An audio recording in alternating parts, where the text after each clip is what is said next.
ওং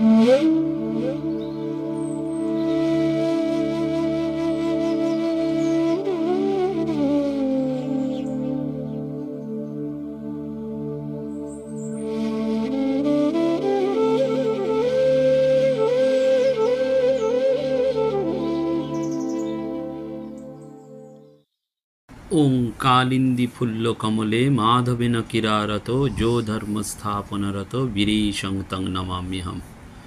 নমস্কার।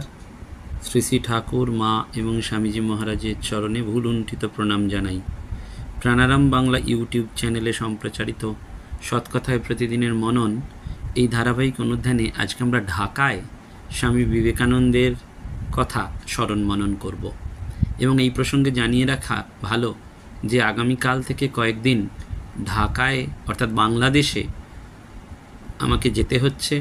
ফরিদপুর শ্রীরামকৃষ্ণ মঠ এবং মিশনের শতবর্ষ পূর্তি উৎসব উপলক্ষে সেখানে ধর্মসভা এবং সেই ধর্মসভায় বক্তৃতা দেওয়ার জন্য ঠাকুরমা স্বামীজির কথা শোনানোর জন্য মহারাজরা আমন্ত্রণ জানিয়েছেন। তাই আগামী কয়েকদিন আপনাদের সাথে ফোনে যোগাযোগ থাকবে না, কারণ ইন্ডিয়া থেকে, ভারতবর্ষ থেকে বাংলাদেশে চলে যাওয়া, একটা দেশ থেকে অন্য দেশে চলে যাওয়া, সেই দেশে হয়তো যোগাযোগ আপনারা পাবেন না। তার জন্য আমি আন্তরিকভাবে দুঃখিত। আগামী কয়েকটা দিনই আমি ভারতবর্ষের বাইরে থাকব, ঢাকা, বাংলাদেশে। ঠাকুরমা স্বামীজির ইচ্ছা হলে, আমাদের তো কিছুই করার থাকে না, তারা ইচ্ছা করলে তবেই সুষ্ঠুভাবে যাতে যেতে পারি সেই প্রার্থনা আপনারা করবেন এবং সুস্থভাবে যেন ফিরে আসতে পারি। কারণ একেবারে নতুন দেশ, সেখানে যাওয়া এবং বুঝতেই পাচ্ছেন একটা তো ভয় কাজ করে, কিন্তু আপনারা সকলে প্রার্থনা করবেন। 1901 সালে ঢাকায় স্বামী বিবেকানন্দের পদার্পণে ধন্য হয় সেই দেশের মাটি এবং সেই দেশের ভক্তবৃন্দ। স্বামীজি ঢাকায় অর্থাৎ বাংলাদেশের নারায়ণগঞ্জের দেহভোগে নাগমশায়ের জন্মভূমি, পবিত্র ক্ষেত্র লাঙলবন্দ এবং তীর্থভূমি সীতাকুণ্ড পরিক্রমা করেন এবং ঢাকার জগন্নাথ কলেজ আর পোগোজ স্কুলের মাঠে স্বামীজি দুটি মূল্যবান ভাষণ দিয়েছিলেন। বাংলাদেশের সৌন্দর্যে মুগ্ধ হয়ে স্বামীজি বারবার বলেছিলেন যে আমি নানা দেশ ভ্রমণ করিয়াছি, কিন্তু আমি নিজের জন্মভূমি বাংলাদেশ বিশেষভাবে দর্শন করি নাই। জানিতাম না এদেশের জলে স্থলে সর্বত্র এত সৌন্দর্য, কিন্তু নানান দেশ ভ্রমণ করিয়া আমার এই হইয়াছে যে আমি বাংলার সৌন্দর্য বিশেষভাবে উপলব্ধি করিতে পারিতেছি।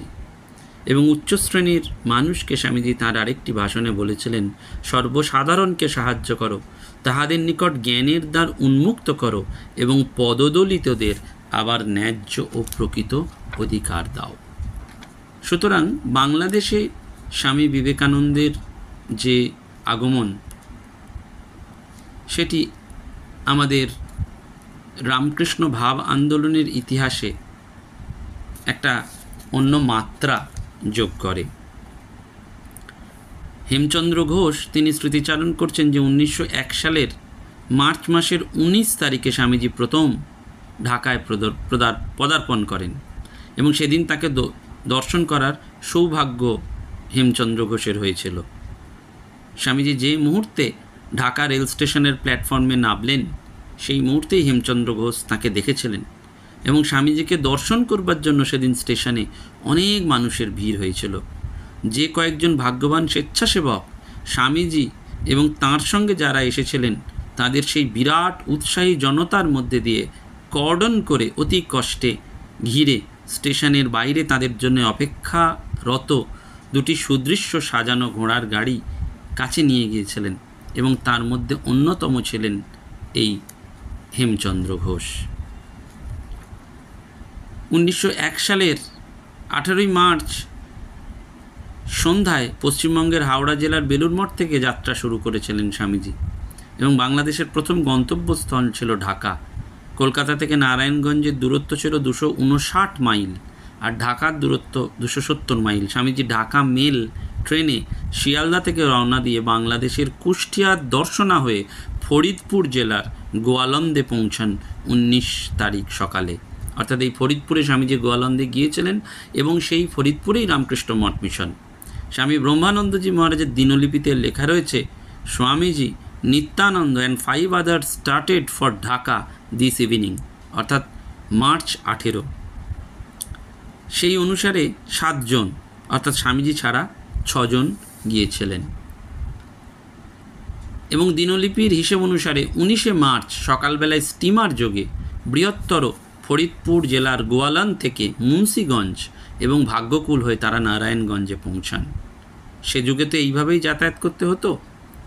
এবং পদ্মা নদীর সৌন্দর্য সম্পর্কে স্বামীজি পরবর্তীকালে মিস মেরি হেলকে লিখেছিলেন, পূর্ব বাংলার নদীগুলো যেন তরঙ্গ সংকুল স্বচ্ছ জলের সমুদ্র, নদী মোটেই নয়, এত দীর্ঘ যে স্টিমার সপ্তাহের পর সপ্তাহ তার মধ্যে দিয়ে চলতে পারে। এবং স্টিমারে এই সময়ের একটি বিশেষ ঘটনা স্বামীজির শিষ্য শ্রীযুক্ত মন্মথ গাঙ্গুলি মহাশয় লিপিবদ্ধ করেছেন। সেটি কি না, বিশাল পদ্মাবক্ষে স্টিমার চলছে, স্বামীজি দেখলেন জেলেরা নদীতে ইলিশ মাছ ধরছে। হঠাৎ তিনি বললেন, বেশ তাজা ইলিশ খেতে ইচ্ছা হচ্ছে। পাশেই ছিলেন তার শিষ্য কানাই মহারাজ অর্থাৎ স্বামী নির্ভয়ানন্দজি। তিনি স্বামীজির সেবায় নিযুক্ত থাকার জন্য স্বামীজির মনোভাব ঠিক তিনি বুঝতে পারলেন। তিনি বুঝলেন শুধু স্বামীজির নিজের খাবার ইচ্ছা নয়, তিনি জাহাজের গরিব মুসলমান খালাসিদেরও খাওয়াতে চান। সারেংকে স্বামীজির অভিলাষ জানালে সে দর করে জানালো এক আনায় 1টি মাছ পাওয়া যাবে, আর 3-4টি হলেই যথেষ্ট। স্বামীজি হুকুম দিলেন, তাহলে 1 টাকার কিনো। টাকায় 16টি মাছ পাওয়া গেল। তারপর স্টিমার এক জায়গায় থামানো হলো। স্বামীজি অমনি বললেন, পুঁই শাক হলে বেশ হতো, আর গরম ভাত। কাছেই গ্রাম, সেজন্য কানাই মহারাজ গেলেন শাক সংগ্রহ করতে। একটি দোকানে চাল পাওয়া গেল, কিন্তু সেখানে কোনো বাজার বসে না। এমন সময় একজন ভদ্রলোক বললেন, চলুন, পুঁই শাক আমার বাড়ির বাগানে আছে অনেক, তবে একটি শর্ত, স্বামীজিকে একটিবার দর্শন করাতে হবে। 1 ঝুড়ি পুঁই নিয়ে চললেন নিজেই মাথায় করে। পরে ফিরবার পথে স্বামীজি তাকে কৃপা করে দীক্ষা দিয়েছিলেন। ভক্তটি বলতেন পরবর্তীকালে যে আমাকে কৃপা করবেন বলেই স্বামীজির মাছ এবং পুঁই শাক খাবার কথা মনে উঠেছিল, তা না হলে এহেন সৌভাগ্য থেকে বঞ্চিত হতাম। সেই ভাগ্যবান শিষ্যটির নাম পরিচয় আজও জানতে পারা যায়। এবং আরেকটি ঘটনা মন্মথবাবু লিখছেন যে একবার ট্রেনে স্বামীজি একটা স্টেশনে দেখলেন এক মুসলমান ফেরিওয়ালা চানা সিদ্ধ বিক্রি করছে। অমনি সেবক ব্রহ্মচারীকে বলেন, ছোলা সিদ্ধ খেলে ভালো হয়, বেশ স্বাস্থ্যকর জিনিস। ব্রহ্মচারী 1 পয়সার ছোলা নিলেন, কিন্তু স্বামীজির উদ্দেশ্য ছিল ফেরিওয়ালাকে সাহায্য করা। সেটা বুঝতে পেরে মূল্য হিসাবে একটা সিকি দিলেন। স্বামীজি জিজ্ঞাসা করেছিলেন, ওরে কত দিলি? সেবক বললেন, 4 আনা। শুনে স্বামীজি বললেন, ওরে ওতে ওর কী হবে, দে, 1টা টাকা দিয়ে দে, ঘরে ওর বউ আছে, ছেলেপিলে আছে। একটু পরেই আবার বললেন, আহা, আজ বোধহয় বেশি কিছু হয়নি, তাই দেখছিস না 1st 2nd ক্লাসের সামনে ফেরি করছে। ছোলা ক্রয় হলো, 1টা ছোলাও স্বামীজি দাঁতে কাটলেন না। এই জন্যে স্বামীজির এই নারায়ণ জ্ঞানী সেবা অর্থাৎ সকলের এই 2টি ঘটনাই কিন্তু স্বামীজির মতন মহানুভব মানুষের যে সহানুভূতি এবং বেদনা অনুভবের দিকটি বারবার আমাদের কাছে ফুটে ওঠে। সেজন্য 1902 সালের 18ই ফেব্রুয়ারি রাজা মহারাজকে লিখেছিলেন, যদি একজনের মনে এই সংসার নরককুণ্ডের মধ্যে একদিনও একটু আনন্দ ও শান্তি দেওয়া যায়, সেইটুকুই সত্য, এই তো আজন্ম ভুগে দেখেছি। গোয়ালন্দ থেকে স্টিমার ছেড়ে ওই দিনই ভাগ্যকুল, তারাপাশা ইত্যাদি স্থান হয়ে স্বামীজি নারায়ণগঞ্জে পৌঁছান এবং ঢাকা অভ্যর্থনা কমিটির সভ্যবৃন্দ নারায়ণগঞ্জ স্টিমার ঘাটে উপস্থিত ছিলেন। তারা স্বামীজিকে স্বাগত জানিয়েছিলেন। তারপর নারায়ণগঞ্জ থেকে ট্রেনে চড়ে বিকালবেলায় স্বামীজি ঢাকায় পৌঁছন এবং ঢাকাবাসীর পক্ষ থেকে সেদিন স্বামীজিকে অভ্যর্থনা জানিয়েছিলেন আইনজীবী ঈশ্বরচন্দ্র ঘোষ এবং গগনচন্দ্র ঘোষ এবং আরও অনেকেই ছিলেন সেই সময়। অর্থাৎ এই যে ঢাকায় স্বামীজি এলেন, জমিদার মোহিনী মোহন দাসের ফরাসগঞ্জের বাড়িতে 19 মার্চ 1901, আর চট্টগ্রাম গিয়েছিলেন 5ই এপ্রিল, অর্থাৎ মোট 17 দিন এই বাড়িতে তিনি ছিলেন। বাবুর বাড়িতে এই যে কদিন ছিলেন যেন আনন্দের হাট বসে গিয়েছিল। প্রত্যক্ষদর্শী হেমচন্দ্র ঘোষ বলছেন, ঢাকায় আমরা নিজের চোখে দেখেছিলাম শহরের উকিল, কলেজের অধ্যাপক, বহু সম্ভ্রান্ত মানুষ, স্থানীয় কংগ্রেসের নেতা এবং কলেজের ছাত্ররা কিভাবে রোজ দলে দলে স্বামীজিকে দর্শন করার জন্য, তার কথা শোনার জন্য মোহিনীবাবুর বাড়িতে আসতেন। এবং এই কদিন দুবেলা স্বামীজি প্রত্যহ ক্লাস করতেন, বহু লোকের প্রশ্নের উত্তর দিতেন। ওই জমিদার মোহিনীবাবুর অট্টালিকা ছিল একেবারে দোতলা, ইটের তৈরি প্রশস্ত ভবন। স্বামীজির থাকার ব্যবস্থা হয়েছিল দোতলার পূর্ব কোণের একটা ঘরে। এবং এখানে শত শত ভক্ত ধর্ম অনুরাগীর সাথে স্বামীজি প্রতিদিন 2-3 ঘন্টা ধরে জ্ঞান, ভক্তি, বিশ্বাস, ত্যাগ এই আধ্যাত্মিক বিষয়ে আলোচনা করতেন। এবং এখান থেকেই তিনি ঢাকার আশপাশে দেহভোগ, লাঙলবন্দ ভ্রমণ করেন। এবং এই প্রসঙ্গে ঢাকায় যারা স্বামীজিকে দেখেছিলেন তাদের মধ্যে উল্লেখযোগ্য ছিলেন দেবেন্দ্র কুমার রায়। তিনি লিখছেন যে 1901 সালের মার্চ মাসে স্বামীজি এই ঢাকা নগরীতে শুভাগমন করেছিলেন। এবং বিভিন্ন প্রসঙ্গ, শাস্ত্রের ব্যুৎপত্তি দেখে একেবারে মানুষ অভিভূত হয়ে যেত। যে কোনো ব্যক্তি যে কোনো প্রশ্নই করুক না কেন, স্বামীজি সঙ্গে সঙ্গে তার উত্তর দিতেন, একেবারে সদুত্তর দিতেন। এবং তার এইটি দেখে সকলেরই বোধ হতো যে তাঁর জিহ্বাগ্রে যেন স্বয়ং সরস্বতী বিরাজমানা। এবং দেবেন্দ্র কুমার রায় বলছেন যে সেকালে আমার মনে হতো স্বামী বিবেকানন্দ যেন সাক্ষাৎ মূর্তিমান অগ্নি। মাত্র 2 দিন তিনি স্বামীজিকে 2টো প্রশ্ন করেছিলেন এবং সেটা নোটবুকে লিখে রেখেছিলেন। মোহিনীবাবুর বাড়িতে 20 মার্চ 1901 অপরাহ্ন 6টা। প্রশ্ন ছিল, কর্ম কি? যজ্ঞাদি কর্মই কেবল কর্ম সঙ্গক কিনা? স্বামীজি উত্তর দিয়েছিলেন, দানমেকং কলৌ যুগে, কলিযুগে দানই কর্ম, বিদ্যাদান, অর্থদান, অন্নদান, প্রাণদান।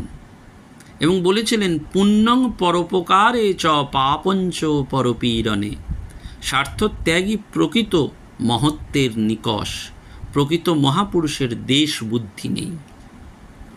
দ্বিতীয় প্রশ্ন ছিল 21 মার্চ ওই মোহিনীবাবুর বাড়িতে, স্বধর্ম কি? স্বামীজি উত্তর দিয়েছিলেন, এ বড় শক্ত প্রশ্ন। স্বধর্ম প্রকৃত অনুসারী ধর্ম অথবা বর্ণাশ্রম ধর্ম। জ্যোতিষে প্রকৃতিজ ধর্মের কথা নিয়ে ব্রাহ্মণ বর্ণ, শূদ্র বর্ণ প্রভৃতি হয়েছে। আবার গীতাতে অর্জুনের প্রতি ক্ষাত্র ধর্ম, বর্ণাশ্রম ধর্মের কথা উক্ত হয়েছে। আমার মতে প্রকৃতিজ ধর্ম হলেই যেন ভালো হয়। যতীন্দ্রনাথ দাস তার স্মৃতিচারণায় বলছেন যে বারবার ঢাকাবাসীর অনুরোধে স্বামীজি 1901 সালে ঢাকায় যান। দিন 15 সেখানে ছিলেন। মোহিনীমোহন দাসের ফরাসগঞ্জের বাড়িতে আনন্দের হাট বসে গেল এবং এই কদিন দুবেলা প্রত্যহ ক্লাস করতেন, বহু লোকের প্রশ্নের উত্তর দিতেন। জগন্নাথ কলেজের হলঘরে একটি বক্তৃতা আর আরেকটি বক্তৃতা পোগোজ স্কুলের খেলার ময়দানে দেন। এবং শেষ স্থানে বক্তৃতাকালে স্বামীজির দেবদেহ থেকে যেন মহাশক্তির অগ্নিস্ফুলিঙ্গ ক্ষণে ক্ষণে ঠিকরে বেরোচ্ছিল। স্বামীজি হাসতে হাসতে একদিন বলেছিলেন, আর গানটাই বা থাকে কেন? বাজিয়েদের ও ওস্তাদদের জমায়েত করো, গান হোক। কিন্তু ওই দিন সকালে একটু বমি করাতে সকলের অনুরোধে স্বামীজির সেদিন আর গান গাওয়া হয়নি। অন্য একদিন জলসা হয়েছিল, সেখানে তুহি পরম তীর্থ, তুহি পরম অর্থ, তুহি এক অব্যর্থ যোগীজন গাবে। এই ধ্রুপদাঙ্গ ভজন গিয়ে স্বামীজি সকলকে মোহিত করেছিলেন। স্বামীজি যে অপরের অবস্থা প্রাণ দিয়ে বোধ করতেন, সেটিও যতীন্দ্রমোহন দাস একটি ঘটনা তুলে ধরেছেন। তিনি বলছেন, ঢাকায় নেমে স্বামীজি শুনলেন আমার পুত্রের অসুখ। সঙ্গে সঙ্গে স্বামীজি বললেন, আমি যদি গৃহস্থ হতাম আর আমার ছেলের যদি অসুখ থাকতো এবং সন্ন্যাসীর আগমন হতো, সন্ন্যাসীকে বলতাম, আপনি এখন ফিরে যান, আপনি ফিরে গেলে আবার আপনাকে পাবো, কিন্তু ছেলে গেলে ছেলে আর ফিরে পাবো না। মন প্রাণ দিয়ে ছেলেকেই এখন আমি দেখব, অন্যদিকে নজর দেবার অবকাশ এখন আমার নেই। আমার ছেলে তার মামার বাড়িতে ছিল, সেখানে গিয়ে ছেলেকে আশীর্বাদ করার জন্য অনুরুদ্ধ হলে স্বামীজি বিনয় সহকারে বলেছিলেন, আমার কি শক্তি আছে? আমার আশীর্বাদে কি হবে? কিন্তু একদিন গিয়ে রোগ শয্যায় বালকের বুকে মাথায় আশিস হস্ত বুলিয়ে দিলেন। বালক ক্রমে সুস্থ হয়ে উঠেছিল। দেবেন্দ্র কুমার রায় তিনি একটি অসাধারণ স্মৃতিচারণায় বলছেন, আমি একদিন স্বামীজিকে বললাম, আমি আপনার উপদেশাদি অপেক্ষা আপনার আমেরিকা এবং ইউরোপ ভ্রমণকালীন আশ্চর্য ঘটনাবলী শুনতে অধিকতর লালায়িত। তিনি আমেরিকা অবস্থাকালীন একটি ঘটনা বিবৃত করলেন এবং সেটি আমার হৃদয়ে চিরজাগরূক থাকবে। তাঁর সৌম্যমূর্তির দর্শন এবং মধুর সারগর্ভ বক্তৃতাদি শ্রবণে একজন কোটিপতির পরমা সুন্দরী যুবতী তনয়া এবং উত্তরাধিকারিণী এত মুগ্ধ হলেন যে তিনি তাকে স্বীয় আবাসে নিমন্ত্রণ করলেন, সব কিছু নিবেদন করলেন এবং একথাও বললেন তার জীবনের কাজে সহযোগিনী হবেন। স্বামীজি ধীরে ধীরে উত্তর দিয়ে তাকে বলেছিলেন, তোমার এই প্রস্তাবের জন্য আমি তোমার কাছে আমার হৃদয়ের গভীর কৃতজ্ঞতা জানাচ্ছি, কিন্তু তোমার যেমন শরীর মন প্রাণ প্রভৃতি অর্পণ করার স্বাধীনতা আছে, আমার সেরূপ অধিকার মোটেই নেই। আমার শরীর মন প্রাণ প্রভৃতি সমস্তই ইতপূর্বে ভগবান শ্রীরামকৃষ্ণের শ্রীচরণে চিরতরে সমর্পণ করেছি, সুতরাং আমি তোমার প্রস্তাবে সম্মত হতে অক্ষম। এই কথাগুলি তার মুখে শুনতে শুনতে দেবেন্দ্র কুমার রায় বলছেন, আমার শরীর রোমাঞ্চিত হয়েছিল এবং সেগুলো চিরদিনের জন্য আমার মানসপটে অঙ্কিত হয়ে গিয়েছিল। অতিরিক্ত পরিশ্রমে তার শরীর ভেঙে পড়েছিল। স্বামীজি উত্তরে বলেছিলেন, আমেরিকাতে শত শত মাইল রেলগাড়িতে গিয়ে এক স্থানে বক্তৃতা দিতে হতো, আবার যথোচিত বিশ্রামাদি না করেই স্থানান্তরে গমন করতে হতো এবং বক্তৃতা দিতে হতো। এতে শরীর ভেঙে গেছে। দেবেন্দ্র কুমার রায় তিনি বলছেন, আমি বললাম, আপনার জীবন আমাদের পক্ষে কত মূল্যবান, এই বিষয়ে সংযত হয়ে চললেন না কেন? স্বামীজি তখনই বললেন, তখন নিজের দেহের কথা মনেই আসেনি। অত্যন্ত সত্যি, কারণ নিজের দেহের কথা মনে থাকলে কোনো ব্যক্তি জগতের কল্যাণ সাধন করতে পারবে না। এইভাবে ঢাকায় তিনি অবস্থান করেছেন। জমিদার মোহিনীমোহন দাসের এই বাড়ি স্বামীজির পদধূলিতে একেবারে ধন্য। পরবর্তীকালে স্বামী শারদানন্দজি, স্বামী প্রেমানন্দজি প্রমুখ শিষ্যরা, অর্থাৎ ঠাকুরের শিষ্যরা, যারা বাংলাদেশে যে ধর্মীয় প্লাবন এনে দিয়েছিলেন সেটি আজও আমরা শুনতে পাই। এবং সেই পুণ্যতীর্থ দেহভোগ সেখানেও স্বামীজি গিয়েছিলেন। এই মোহিনীমোহন দাসের বাড়িতে অবস্থানকালে আরও যারা যাতায়াত করতেন তাদের মধ্যে অন্যতম ছিলেন এই হেমচন্দ্র ঘোষ। তিনি বলছেন, একদিন স্বামীজির সঙ্গে ঘনিষ্ঠভাবে এবং একান্তে দেখা করার দুর্লভ সৌভাগ্য আমার হয়েছিল। ওই দিন এবং তার পরের দিন স্বামীজির সঙ্গে আমার ওই সাক্ষাতের ফলে আমি জীবনে এক নতুন আলোকের সন্ধান পেয়েছিলাম, যা আমার জীবনের গতিপথকে নির্ধারিত করে দিয়েছিল। সত্যি সত্যি স্বামী বিবেকানন্দের সঙ্গে যার দেখা হয়, স্বামী বিবেকানন্দের স্পর্শ যিনি পান, তার জীবনে ট্রান্সফরমেশন হয়, তার জীবন এক অন্য তন্মাত্রায় প্রকাশিত হয়, যে তন্মাত্রাটি বোঝার, ধারণা করার একমাত্র তিনিই পারেন যার জীবনে হয়। সেজন্য বাংলাদেশে স্বামীজি এবং তার শিষ্য এবং সমকালীন যে অনুরাগী বৃন্দ, তারা একেবারে বাংলাদেশের আকাশে বাতাসে এই শ্রীরামকৃষ্ণ ভাব আন্দোলনকে প্রতিনিয়ত এগিয়ে নিয়ে যাচ্ছেন। আজও সেটি হচ্ছে। সেই জন্য ভগবানের আশীর্বাদে আগামীকাল থেকে সেই বাংলাদেশের উদ্দেশ্যে পাড়ি দেওয়া। আপনারা আমার জন্য প্রার্থনা করবেন যাতে সমস্ত কিছু সর্বাঙ্গীন কুশলে সেটি সুসম্পন্ন হয়। নমস্কার, ধন্যবাদ। প্রাণারাম প্রাণারাম প্রাণারাম প্রাণারাম প্রাণারাম প্রাণারাম। কি যেন লুকানো নামে তাই মিষ্ট এত তব নাম প্রাণারাম প্রাণারাম।